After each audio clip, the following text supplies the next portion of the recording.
Hello everyone, I am back with another Furby video. I know that it's been a while since I posted the last one, almost a year I think, but I've since graduated college, I've switched jobs, so yeah, I am gonna be makeovering this Furby today and keep watching to find out what it looks like in the end. So the first thing that I'm going to do is check to see if it has any stains or anything that I really need to fix, which I didn't see. Maybe that's just because it was black fur and could cover up any stains that it could have. But I'm just gonna disassemble it, push the mechanical part to the side, and focus on cleaning, washing the fur, which takes the water. I let it soak for about 7 minutes, and then I scrub it clean with a toothbrush and let it all get very sudsy, make sure the water's cold, and then wash it out in the sink. Now, if you notice, I do lose the tag, which isn't really a big deal to me. I know it might be for some of you guys, but sorry about that. I do keep them, but I don't really make an effort to reattach them. So yeah. After washing, I brush out the fur to make sure it dries straight, and then I put him under a towel and let him dry. So off he goes to dry, and now I'm gonna focus on the mechanical side of things, which first thing I'm gonna do is take out his eyes. And I know that he watches in severe anticipation as he looks at previous victims. But yeah, basically, I've done this before and have not been able to get those eyes off of those glue sticks, so I just cut them off, and we're just gonna reuse them. Maybe someday I will get those off. But basically what I do is I use a hot glue gun, and then I put a small dollop right on the eye, and then attach the glue stick to that dollop and wait for it to dry, basically, is what I do. And so you'll see me do that to this one. I didn't have such a great camera angle, so I'll show you the next one. It's like a little dollop of whipped cream, per se, sure. And then put that on there, wait for it to completely dry, and then head off to the freezer, which you'll see me do because I'm trying to film the whole process. And you know what? Every process isn't without a little flaw. Oh no. I reattach it, and there it goes into the fridge, and I will leave that there overnight. In the meantime, we've got this guy who's now dry, and we're gonna do a little experiment. And you know what? Sometimes those experiments don't work.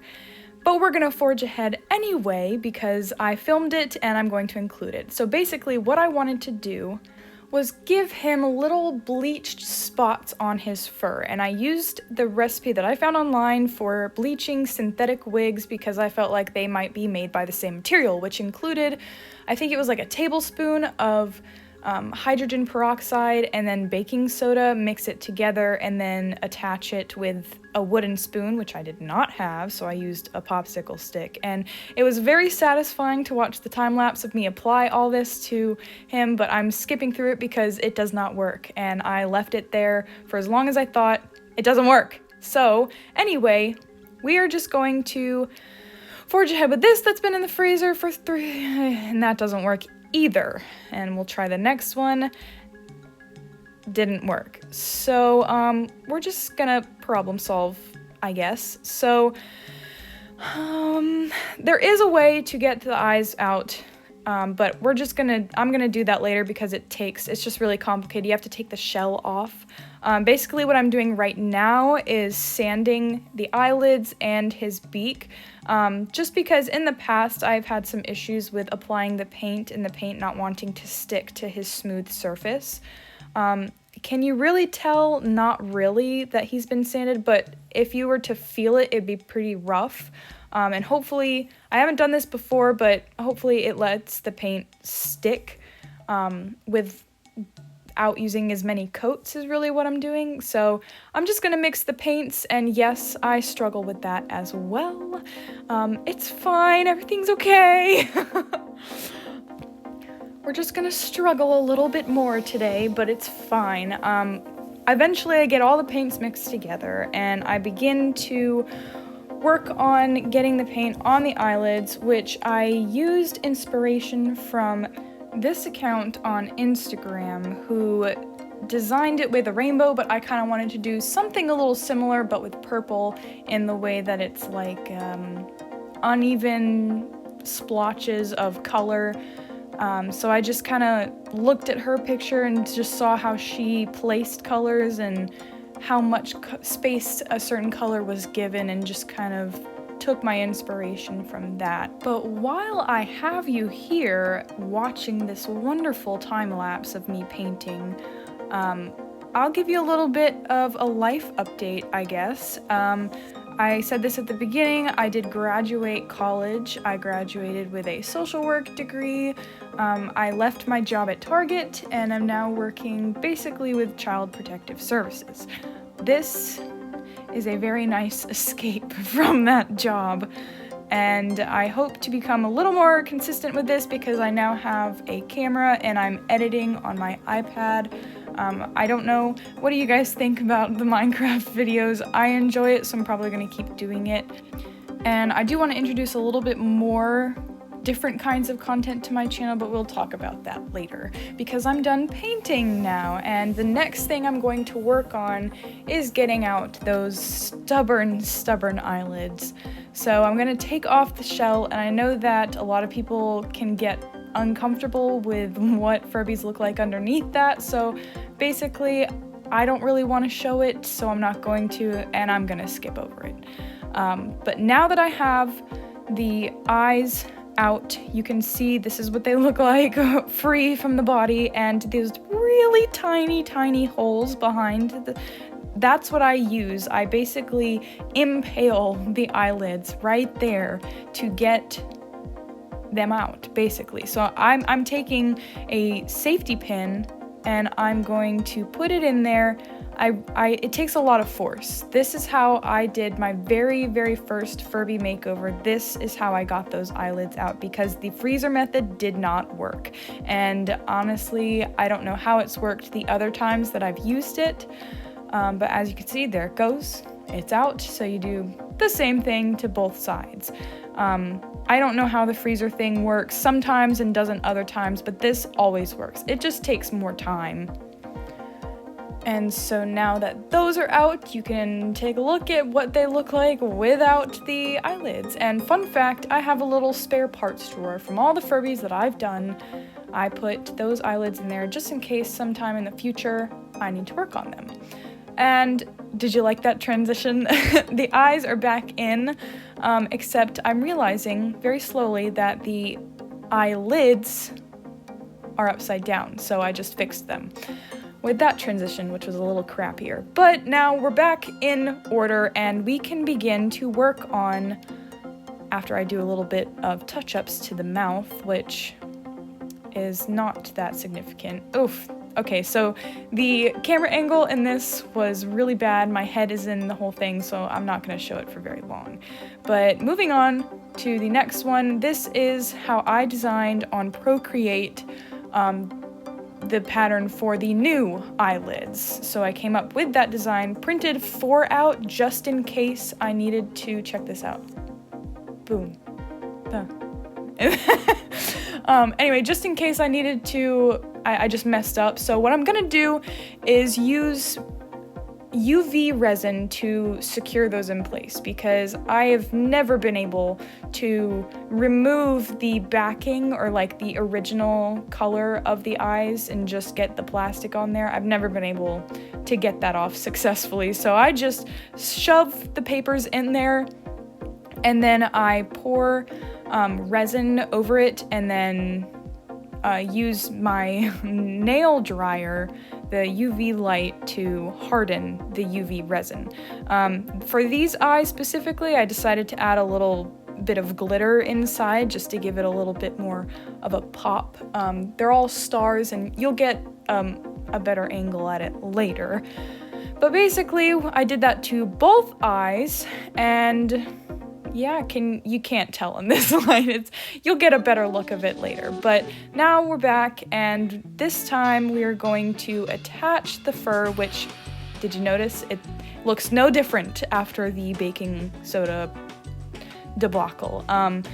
I'm putting the fur back on there, and honestly, I was looking at it, you can tell I'm just like mesmerized. I loved the way it was looking so far, and I really debated just stopping there, but obviously I didn't, because I'm adding all these painter's tape all the way around the faceplate, which I haven't done this before, and I wasn't sure how well it was going to help me not get paint on the fur, but it really did a great job. And if I do this, if I paint the faceplate again, I'm gonna be doing it this way.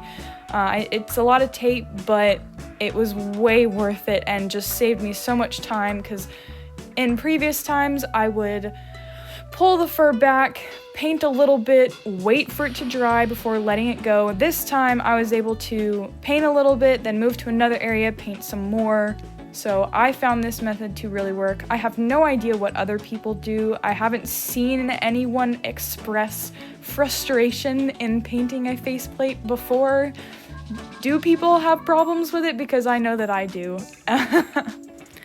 But yeah, so back to what I was talking about before in the previous painting time-lapse. I want to add a little bit more variety to the videos that I post, but because I was so thankful for what I got, how much love that I got for the previous Furby videos, I'm definitely going to be continue to post these kinds on here as well. Just might have a little bit more variety. But now we've moved on to what other accessories I'm going to add to this Furby, and I'm using clay that you bake in the oven. It's been a long time since I've actually used it, so I had to spend some time rubbing it all together, but basically I am making a square. I did not say this before, but part of what I had in mind for this Furby was for it to be kind of like very, very slightly influenced by Minecraft. So I'm making a cube for the grass block, and then I have 3 mushrooms. Can you see them? That I'm going to include in a little jar that you can also see there as like nether wart. I know that it's kind of nerdy, but it's gonna be pretty subtle, so you can't even tell. Anyway, it's the next day. I've baked all of the charms. Can you see them? Today we are going to paint them. So that's what I'm going to start out doing. Oh, before I do that, I want to show you this backpack that I made a while ago. I took the paint off the faceplate and I added this backpack. It was never finished, so I'm going to have to finish it now, but I thought that it worked in this situation. So yeah, the very end of this video is going to be a little chaotic because I start doing a lot of things all at once, and I'm not finishing any of it, but right now I'm making some very watered down paint to paint the feet because I felt like the white just kind of stuck out and really didn't fit, so he's gonna get a little pedicure. But I was really mesmerized by the way that this paint looked. Oh my gosh. Alright, so I'm just gonna basically put on with paint and then use the toothbrush to kind of spread it around because I don't really want the paint to stick all and cluster all in one spot because that'll really mess up the texture. And so yeah, it really did feel like I was like filing the Furby's nails with a nail filer, but it was, you know, a little bit more complicated. But yeah, that's what I do. I find it really mesmerizing to watch, even though I don't really have much commentary to go over it. So yeah. Well, now we can see the beautiful, beautiful purple feet, which I definitely feel like was a great decision, even though it was a spontaneous and unplanned one. But now I'm gonna get into painting the charms, which I first try and visualize which size bottle and which size. I tried to get the mushrooms to be as small as they could, but really they just weren't small enough for what I had originally envisioned, which was 3 of them inside of one jar, and no 3 could fit inside of even the biggest jar. So I ended up going with the smallest jar and just 1 of the mushrooms. So I paint the top red and the bottom is going to be brown, which is just like the nether wart, but honestly it really flies off to me as like just a regular mushroom, so it doesn't even have to be a reference to people who don't even know, which works. And then I start painting the grass block. I made 2 of them also because I wasn't sure which size I was gonna like best, so I made more than I actually ended up using. And thankfully the paint on these charms dried really fast, so I just would work on one and then I'd go over to the next one and start working on that, and by the time I was done with that one, the other paint had dried, so I just went back and forth like that. Another thing that I chose to do before finishing painting the charms was make the name tag for the Furby, which I chose the name Ender. I like the name, and also just because of the reference to Enderman in Minecraft. I know it's really nerdy, but I chose to use that as my name for the Furby, and so I spelled out the letters, and then I went and started working on other things because I was feeling overwhelmed with objectives. And so I started heating up the hot glue gun. I started adding some more star glitters to the, the nose bridge of the Furby.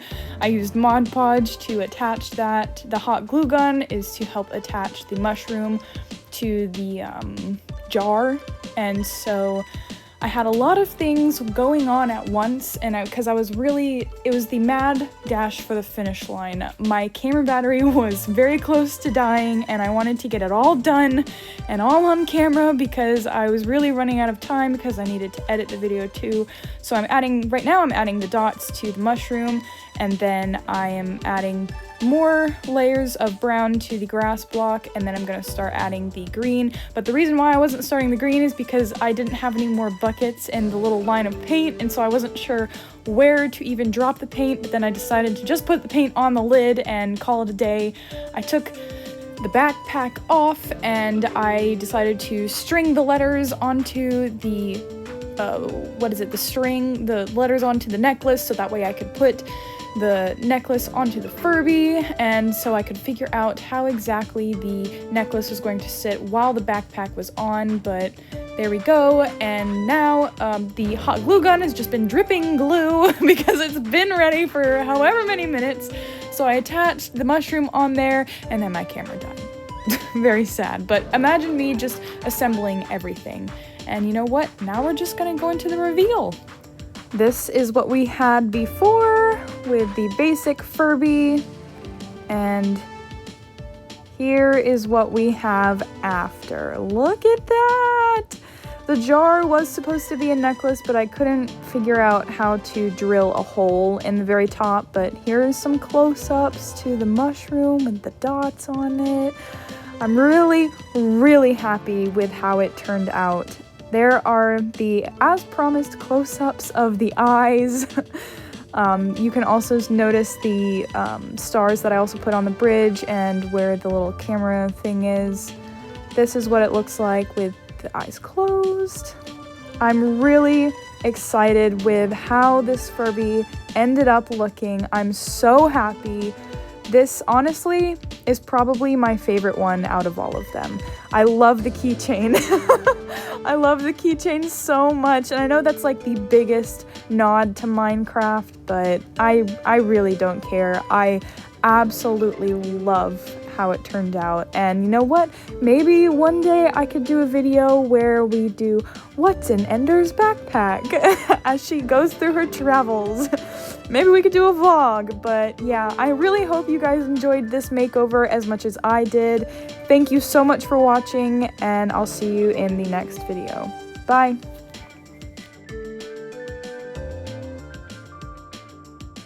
Free from the body